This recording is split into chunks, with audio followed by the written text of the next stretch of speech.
Salve, salve, rapaziadinha! Como é que estamos? Tudo certo? Tô aqui então para fazer aquela videoaula esperta de revisão para vocês mandarem super bem na avaliação de vocês, fechou? Sem mais delongas, então vamos começar. O primeiro tópico aí que a gente vai ver é um pouco sobre os elementos culturais do mundo grego, que a gente estudou ali no finalzinho, né, quando a gente estava trabalhando ainda a Grécia. E aí o primeiro ponto que eu quero retomar com vocês é a questão da retórica, né? É a questão da filosofia, né? Sofista no desenvolvimento dos elementos da democracia grega, ok? Como a gente trabalhou lá naquela aula, né, especial, a gente viu a importância dos filósofos sofistas no desenvolvimento da prática da retórica, né? Começar entendendo um pouco então o que é a retórica, né? A retórica ela começou a ser desenvolvida ali pelos antigos gregos dentro de uma ideia em que a palavra e a argumentação ela era fundamental na construção da democracia. Percebam, né? Se a democracia grega ela é uma democracia direta, ela é uma democracia em que é fundamental chegar em um consenso, para que seja possível criar esse consenso, só há uma forma de fazer isso, que é por meio do diálogo, da discussão, e de você encontrar pontos em comum ali diante de várias ideias. Nesse movimento, então, os sofistas, eles começaram a desenvolver práticas da retórica, né? Então, lembrando que uma das práticas dos métodos dos sofistas era justamente esgotar um ponto de discussão até o fim, não necessariamente apenas para que você pudesse aprender o conteúdo ou conhecimento, mas principalmente para você desenvolver a sua argumentação. Porque no final das contas, no jogo democrático entre os gregos, era fundamental você saber argumentar muito bem, porque quando você argumentasse muito bem, você iria conseguir convencer as pessoas de que você estava com um ponto correto, ou mais correto, ou um ponto que fazia sentido para as pessoas, e aí você conseguia criar uma ideia de consenso, né? Então, a retórica a gente pode entender como sendo um elemento central da democracia, porque ela desenvolve o poder de argumentação entre os antigos gregos. E um ponto central que eu queria destacar com vocês, para relacionar isso com o processo de surgimento da democracia, é que vocês precisam lembrar que a democracia foi um sistema que surgiu para acabar com as políticas aristocráticas, né, em que os antigos gregos tinham antes do surgimento da democracia lá com o Solon em 509, em que o poder político estava concentrado nas mãos das elites gregas, das aristocracias gregas, dos grandes proprietários de terra da Grécia. Partindo desse ponto de vista, desenvolver a retórica era fundamental para que você pudesse construir um maior poder entre essa classe que estava ascendendo. Vamos pensar da seguinte maneira. Eu tenho uma classe que tem poder porque ela é proprietária rural. Eu tenho uma outra classe que não tem poder, ela não é proprietária rural. Como que ela consegue, então, ascender e controlar o poder? Por meio da retórica. Ela vai, então, criar esse elemento de que ela é mais capaz, ela é mais sábia, ela possui e domina a retórica, e é justamente por isso que ela vai ter o poder, né, de controlar e dominar a democracia grega, ok? Então essa relação que a gente vai fazer entre o surgimento da filosofia sofista, o desenvolvimento da retórica e o surgimento da democracia grega. A gente fala de filosofia dentro, né, dos elementos culturais do mundo grego, e a gente vai continuar ainda dentro disso para tratar do segundo ponto da nossa videoaula, que é os Jogos Olímpicos, né?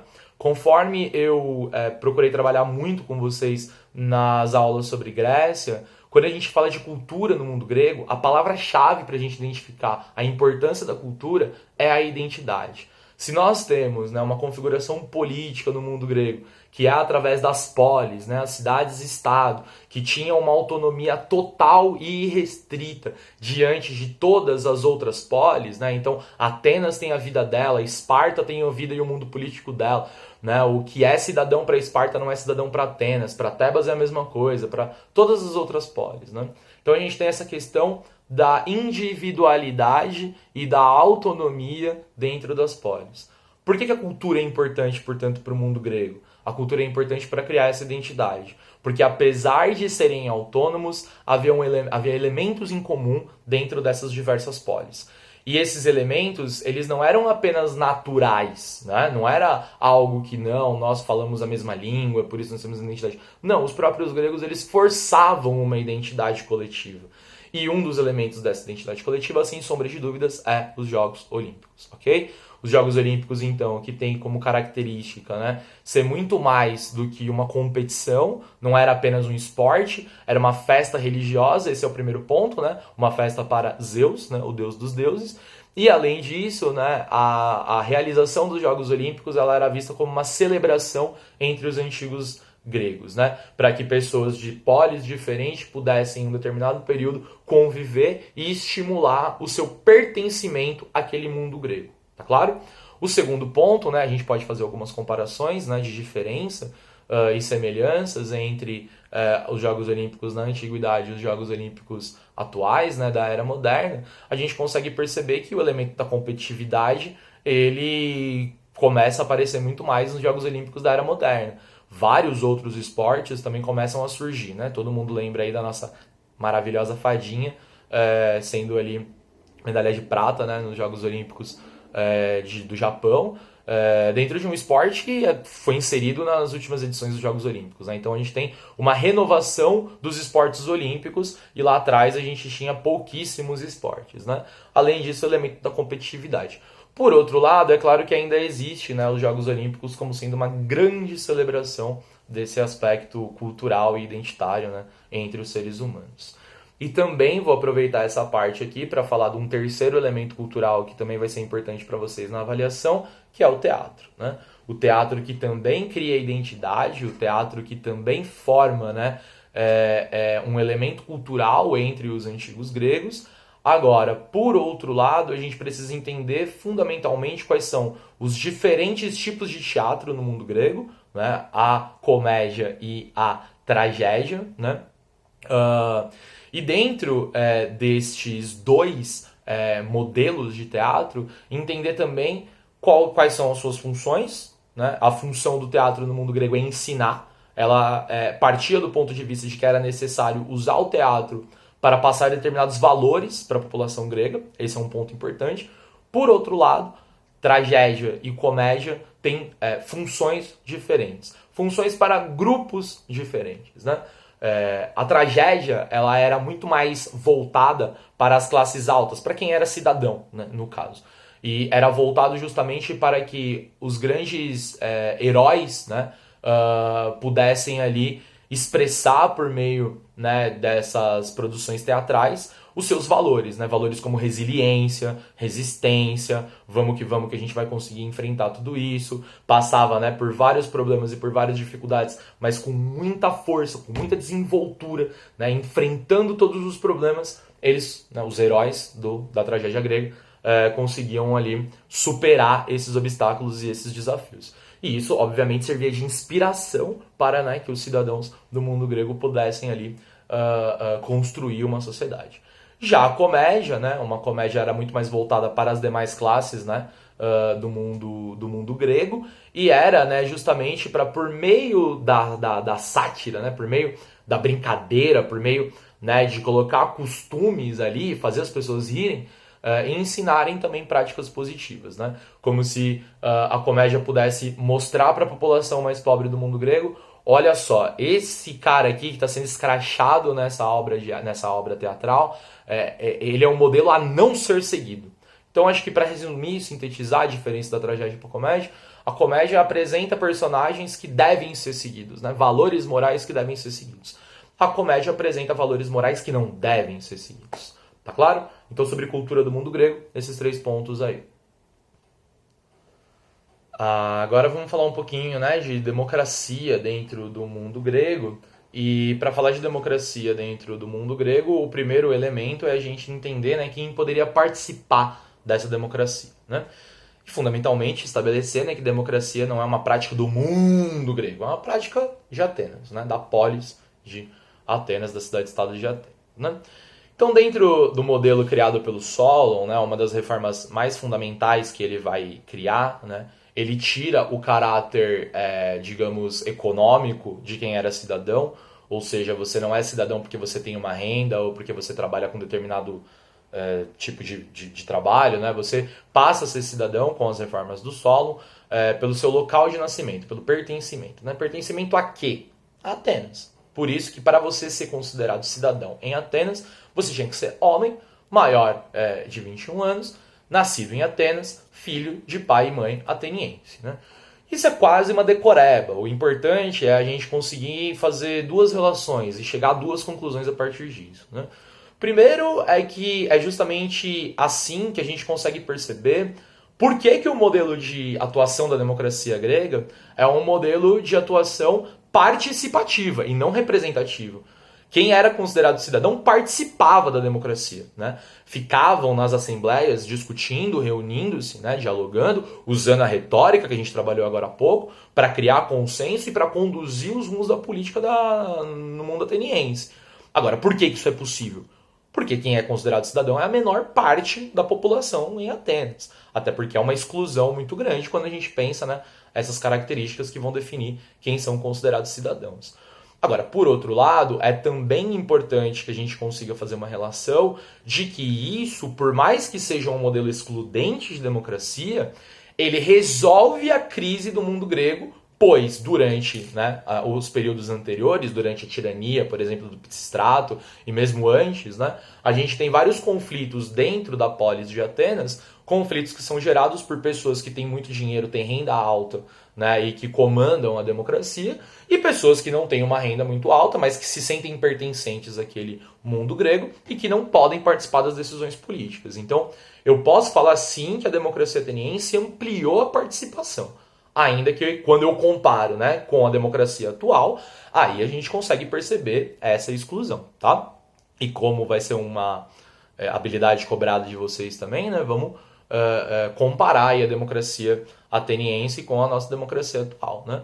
Quando a gente compara uma com a outra, a gente percebe, né, que quem é considerado cidadão hoje em dia na nossa democracia, por exemplo, é todo mundo, né? Você não tem uma exclusão da participação, né? Você não tem uma exclusão do conceito de cidadania. Todos são considerados cidadãos dentro do Brasil, por exemplo, né? Por outro lado, a nossa democracia ela é participativa, né? Aliás, desculpa, ela é representativa. Não vou editar, tá? Ela é representativa. Significa dizer que para eu participar da política, eu vou votar num candidato e esse candidato, se eleito, vai me representar nas esferas de poder, ok? Então essa é a nossa comparação aí entre a democracia ateniense e a democracia atual, ok? Vamos falar um pouco agora então das duas polis mais importantes do mundo grego, né? Atenas e Esparta, comparando uma com a outra para a gente continuar a nossa revisão. O primeiro ponto é entender as semelhanças entre as polis, né? A gente já falou bastante das identidades culturais, né? E elas são importantes nesse processo de semelhança, tá? Então, fundamentalmente, a questão dos Jogos Olímpicos, né? A gente pode tratar assim. O teatro, não. O teatro, o que ele funciona para a Atenas, e o que a gente trabalhou agora há pouco, é só para Atenas, tá? Então, vamos deixar isso bem claro. Agora, para além dos Jogos Olímpicos, a gente pode citar também a mitologia, né? A religião. A religião é partilhada por todos os gregos. Né? E se a religião ela é partilhada por todos os gregos, significa dizer que um dos elementos centrais da construção da identidade que aproxima e que a gente pode tratar como semelhança entre a polis de Atenas e a polis de Esparta é o caráter religioso, uma religião politeísta, com os mesmos deuses, com as mesmas ações que os deuses vão ter, né? Uma importância dessas divindades como sendo divindades que estão aproximadas dos seres humanos, com valores, sentimentos, defeitos, traumas, tudo semelhante aos seres humanos, tá? E o que vale para a religião na polis de Esparta vale para a religião também na polis de Atenas. Então, semelhanças a gente pode tratar dessa forma. Agora, de diferenças, modelo político, né? Conceito de cidadania e modelo político, ok? Quem é cidadão em Atenas? Né? Já trabalhamos. Quem é considerado cidadão em Esparta? Né? São homens, guerreiros, né? Maiores ali de 21 anos e que tinham, né, também filhos de pais e mães ali de Esparta, né? Mas fundamentalmente quem conseguia ser guerreiro, né? E aí a gente já começa a caminhar para outras diferenças entre essas duas polis, né? Do ponto de vista econômico, a gente tem uma diferença central, como sendo a Atenas, né? Uma polis muito mais voltada para o comércio, tá? E Esparta, uma polis muito mais voltada para conquistas e espólios de guerra, porque a economia gira em torno da guerra, ok? E também a gente tem que citar a diferença de uma democracia em Atenas, ou seja, uma ampliação, né, de quem pode participar, né? Reparem, isso não anula aquilo que a gente falou agora há pouco. Quem é considerado cidadão em Atenas? Homens maiores de 21 anos, filhos de pais e mães atenienses. Ok, todo o resto é excluído. Mesmo assim, quem é considerado cidadão participa da política. Ou seja, é uma democracia, né? É o poder do povo. A questão é quem é considerado povo, ok? O detalhe para Esparta é que mesmo quem é considerado povo, quem é cidadão em Esparta, não participa da política. A política ela está concentrada nas mãos de famílias aristocráticas, grandes proprietários de terra, guerreiros, né? Condicionando assim, né, ou formando assim aquilo que a gente chama de oligarquia, poder na mão de poucas pessoas em Esparta. Quem são essas poucas pessoas? São os grandes latifundiários, guerreiros que controlam a Jerúsia e que cerca de 60, 50 pessoas controlam o mundo político em Esparta, ok? Então, se eu tenho uma democracia para Atenas, eu tenho uma oligarquia para Esparta e isso diferencia ambas as polis, ok? Que vão se relacionar, como a gente sabe, né? Olha a identidade cultural e olha a semelhança aí mais uma vez, né?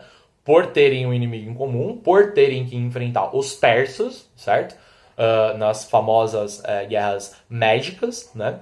E nesse movimento, né? No movimento feito ali de união, né? Vai ser um movimento que vai aproximar as polis de Atenas e de Esparta por enfrentarem um inimigo em comum. Por enfrentarem um inimigo comum. Esse é o detalhe, esse é o ponto, ok? As guerras médicas, então, elas vão fazer com que Esparta e Atenas se aproximem, né? Ao se aproximarem, eles vão conseguir enfrentar os ataques dos persas e vão vencer as guerras médicas, mas a partir disso e a partir dessa aliança, né, de formação ali daquilo que a gente conhece como a Liga de Delos, né, a união dessas polis, vai começar a criar um clima muito de conflito e de crise, né, principalmente entre Atenas e Esparta, porque Atenas lidera a Liga de Delos e recebe todos os impostos, todos os tributos das demais polis, né?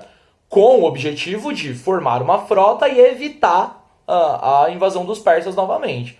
Os persas não invadem, Atenas começa a usar esse dinheiro para enriquecer e para se desenvolver, e isso evidentemente cria uma insatisfação dos espartanos, que rompem com a Liga de Delos, fundam a Liga do Peloponeso, e começa assim um conflito agora interno entre Atenas e Esparta. A Guerra do Peloponeso, que é a Liga de Delos liderada por Atenas contra a Liga do Peloponeso liderada por Esparta, e que vai ser um conflito interno no mundo grego, um conflito por soberania no mundo grego, para saber quem vai ser a polis mais importante do mundo grego. Esparta ganha a Guerra do Peloponeso. O detalhe é que essa guerra, mesmo tendo sido vencida pelos espartanos, ela traz como consequência a derrocada do mundo grego. Por quê? Porque a Guerra do Peloponeso ela é tão longa, ela é tão cansativa, ela traz tantas questões econômicas, tantos problemas financeiros, que ela vai enfraquecer o mundo grego como um todo. Atenas perdeu. Esparta ganhou, mas é uma vitória que enfraqueceu Esparta. E Esparta enfraquecida vai abrir caminhos para as invasões de Alexandre da Macedônia e levando, portanto, como uma consequência direta da Guerra do Peloponeso, o fim, a derrocada, o declínio do mundo grego. Ok? E agora, galerinha, pra gente encerrar bem rapidamente, porque são dois temas que já foram cobrados nas últimas avaliações, né? A Rota da Seda e o sistema de castas na Índia, ok? Vamos lá, então. Como a gente viu, né, nas aulas sobre China, o Império Chinês ele se fortalece muito com um desenvolvimento econômico, né, muito potente.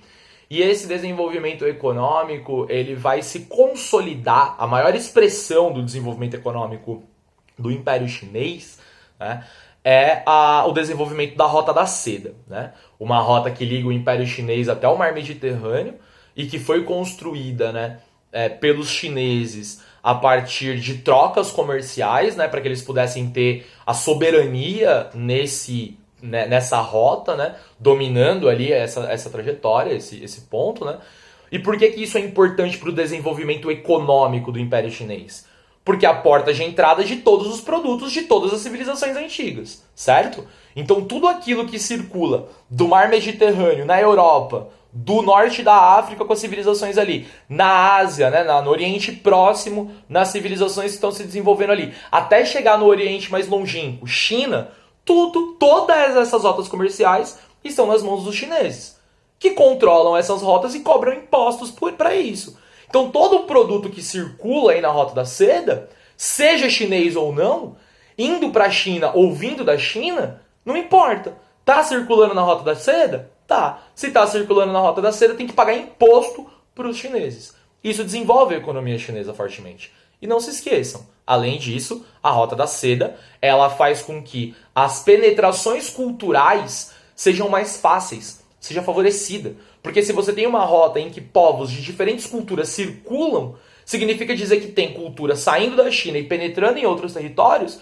como tem culturas de outros territórios penetrando no solo chinês. É assim que a Índia vai absorver a cultura hindu, a religião hindu. É assim que o hinduísmo entra na China. Então é uma rota econômica, mas que também tem consequências culturais para o Império Chinês. E já que estamos falando de Índia, vamos finalizar nossa videoaula lembrando do sistema de castas, né? Um sistema que divide as populações da Índia em várias castas que não podem se relacionar, que não podem sequer olhar, castas inferiores não podem sequer olhar para castas superiores. Esse sistema de castas, evidentemente, é uma forma de controle social no Império Chinês. Desculpa, no Império Hindu, não vou editar de novo. Império Hindu, ok? E, fundamentalmente, né, esse sistema de castas ele é atrelado à religião, é a religião que explica esse sistema de castas na Índia, porém, cada casta é formada pelo local, né, pelo seu nascimento, né? Então você nasceu dentro de uma casta, você estará atrelado àquela casta ali dentro. Reparem, a religião explica o sistema de castas, mas ele é definido pelo seu local de nascimento. Fechou? Revisão feita. Desculpa que ficou um pouco longa, vocês sabem que eu me empolgo. Boa prova para vocês. Leiam com muita atenção as questões, façam boas respostas, argumentem, lembrem-se que datas, nomes e fatos nem sempre são importantes, nem sempre são fundamentais. O que é mais fundamental em uma prova de história é estabelecer relações. Fechou? Beijo pra vocês, meus amores e minhas amoras. Tudo nosso e nada deles. É nóis.